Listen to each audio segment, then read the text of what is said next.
Hi ಸ್ನೇಹಿತರೆ, ಎಲ್ಲರಿಗೂ ನಿಶಾ ಚಾನಲ್ಗೆ ಮತ್ತೊಮ್ಮೆ ಪ್ರೀತಿಯ ಸುಸ್ವಾಗತ. ಇವತ್ತಿನ ವಿಡಿಯೋದಲ್ಲಿ ಅಂಬೇಡ್ಕರ್ ಜಯಂತಿಯ ಬಗ್ಗೆ ಪುಟ್ಟ ಭಾಷಣ ಯಾವ ರೀತಿ ಹೇಳೋದು ಅಂತ ಈ ವಿಡಿಯೋದಲ್ಲಿ ತಿಳಿಸ್ಕೊಡ್ತಾ ಇದ್ದೀನಿ. ಈ ವಿಡಿಯೋ ನಿಮಗೆ ಇಷ್ಟವಾದರೆ ಲೈಕ್ ಮಾಡಿ, ಶೇರ್ ಮಾಡಿ. ನನ್ನ ಚಾನಲನ್ನು ಸಬ್ಸ್ಕ್ರೈಬ್ ಆಗಿಲ್ಲದಿದ್ದರೆ ಈಗಲೇ ಹೋಗಿ ಸಬ್ಸ್ಕ್ರೈಬ್ ಆಗಿ, ಪಕ್ಕದಲ್ಲಿ ಕಾಣೋ ಬೆಲ್ ಬಟನ್ನ ಟಚ್ ಮಾಡಿ. ಗೌರವಾನ್ವಿತ ಪ್ರಾಂಶುಪಾಲರು, ಉಪಪ್ರಾಂಶುಪಾಲರು, ಶಿಕ್ಷಕರು ಮತ್ತು ನನ್ನ ಆತ್ಮೀಯ ಸ್ನೇಹಿತರಿಗೆ ಶುಭಾಶಯಗಳು. ಇಂದಿನ ಸಮಾರಂಭಕ್ಕೆ ನಾನು ನಿಮ್ಮೆಲ್ಲರನ್ನು ಸ್ವಾಗತಿಸುತ್ತೇನೆ. ಅಂಬೇಡ್ಕರ್ ಜಯಂತಿಯು ಪ್ರತಿಯೊಬ್ಬ ಭಾರತೀಯನಿಗೂ ಬಹಳ ಮುಖ್ಯವಾದ ದಿನವಾಗಿದೆ, ಏಕೆಂದರೆ ಈ ದಿನವು ಅವರ ಜನ್ಮದಿನವನ್ನು ಸೂಚಿಸುತ್ತದೆ. ಅಂಬೇಡ್ಕರ್ ಅವರ ಸಂಪೂರ್ಣ ಹೆಸರು ಭೀಮ್ ರಾಮ್ಜಿ ಅಂಬೇಡ್ಕರ್ ಮತ್ತು ಅವರು 1891 ಏಪ್ರಿಲ್ 14ರಂದು ಭಾರತದ ಮಧ್ಯಪ್ರದೇಶ ಮೌ ಪಟ್ಟಣದಲ್ಲಿ ಜನಿಸಿದರು. ಅವರ ತಂದೆ ರಾಮ್ಜಿ ಮಲೋಜಿ ಸಕ್ವಾಲ್ ಮತ್ತು ತಾಯಿ ಭೀಮಾಬಾಯಿ. ಅವರನ್ನು ಜನಪ್ರಿಯವಾಗಿ ಬಾಬಾ ಸಾಹೇಬ್ ಎಂದು ಕರೆಯಲಾಗುತ್ತಿತ್ತು. ಅವರು 5 ವರ್ಷದವರಾಗಿದ್ದಾಗ ತನ್ನ ತಾಯಿಯನ್ನು ಕಳೆದುಕೊಂಡರು. ಅವರು ತಮ್ಮ ಶಿಕ್ಷಣವನ್ನು ಮುಂಬೈನಲ್ಲಿ ಬ್ಯಾಚುಲರ್ ಆಫ್ ಆರ್ಟ್ಸ್ BA ಮಾಡಿದರು ಮತ್ತು ತಮ್ಮ ಉನ್ನತ ಶಿಕ್ಷಣವನ್ನು ಮುಂದುವರಿಸಲು ಅಮೆರಿಕಕ್ಕೆ ಹೋದರು. ತದನಂತರ ಇಂಗ್ಲೆಂಡ್ನಲ್ಲಿ ತಮ್ಮ ಪದವಿಯನ್ನು ಮುಗಿಸಿ 1923ರಲ್ಲಿ ಭಾರತಕ್ಕೆ ಮರಳಿದರು. ಭಾರತದಲ್ಲಿ ಅವರು ಬಾಂಬೆ ಉಚ್ಚ ನ್ಯಾಯಾಲಯದಲ್ಲಿ ತಮ್ಮ ಕಾನೂನನ್ನು ಪ್ರಾರಂಭಿಸಿದರು, ಜೊತೆಗೆ ಅವರ ಸಾಮಾಜಿಕ ಕಾರ್ಯವನ್ನು ಪ್ರಾರಂಭಿಸಿದರು. ಆದಾಗ್ಯೂ ಶಿಕ್ಷಣದ ಮಹತ್ವವನ್ನು ಸಾರಿದರು.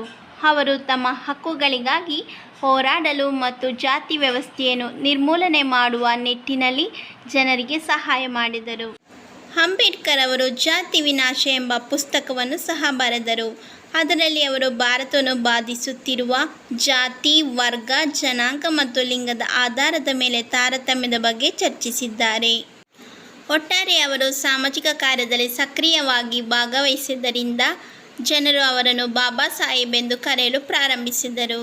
ಭಾರತದ ಸಂವಿಧಾನವನ್ನು ರೂಪಿಸುವಲ್ಲಿ ಪ್ರಮುಖ ಪಾತ್ರ ವಹಿಸಿದ್ದರಿಂದ ಅವರನ್ನು ನಮ್ಮ ಭಾರತೀಯ ಸಂವಿಧಾನದ ಪಿತಾಮಹ ಎಂದು ಕರೆಯಲಾಗುತ್ತದೆ.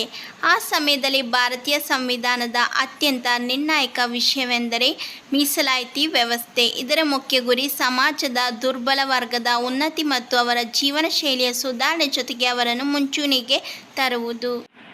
ಭೀಮ್ರಾವ್ ಅಂಬೇಡ್ಕರ್ ಅವರನ್ನು ಇಂದಿಗೂ ಎಲ್ಲರೂ ಸ್ಮರಿಸುತ್ತಿದ್ದಾರೆ, ಏಕೆಂದರೆ ಅವರ ಸಕ್ರಿಯ ಸಾಮಾಜಿಕ ಕಾರ್ಯ ಮತ್ತು ಹಿಂದುಳಿದವರ ಉನ್ನತಿಗಾಗಿ ಅವರು ನೀಡಿದ ಅಪಾರ ಕೊಡುಗೆಗಳನ್ನು. ವಾಸ್ತವವಾಗಿ ಅವರನ್ನು ಸ್ಮರಿಸುವ ಸಲುವಾಗಿ ಏಪ್ರಿಲ್ 14ನ್ನು ವಾರ್ಷಿಕ ಹಬ್ಬವಾಗಿ ಆಚರಿಸಲಾಗುತ್ತದೆ. 2015ರಿಂದ ಈ ದಿನವನ್ನು ಭಾರತಾದ್ಯಂತ ಸಾರ್ವಜನಿಕ ರಜಾ ದಿನವಾಗಿ ಆಚರಿಸಲಾಗುತ್ತಿದೆ ಮತ್ತು ಅಂಬೇಡ್ಕರ್ ಜಯಂತಿ ನಮ್ಮ ದೇಶದ ಮಾತ್ರವಲ್ಲದೆ ಪ್ರಪಂಚದ ಇತರ ಭಾಗಗಳಲ್ಲಿಯೂ ಆಚರಿಸಲಾಗುತ್ತದೆ.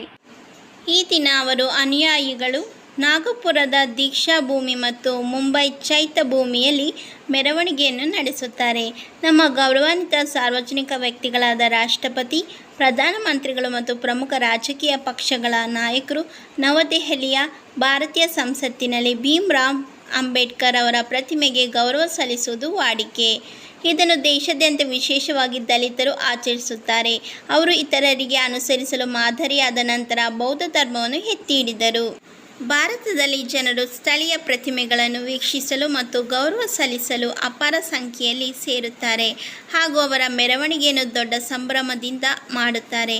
ಆದ್ದರಿಂದ ಈ ಮಹತ್ವದ ದಿನಕ್ಕಾಗಿ ಒಂದಾಗೋಣ ಮತ್ತು ನಮ್ಮ ದೇಶದ ಸಮಗ್ರ ಬೆಳವಣಿಗೆಗೆ ಕೈಜೋಡಿಸಿದ ಎಲ್ಲವನ್ನು ನೆನಪಿಸಿಕೊಳ್ಳೋಣ. ಜೈ ಹಿಂದ್.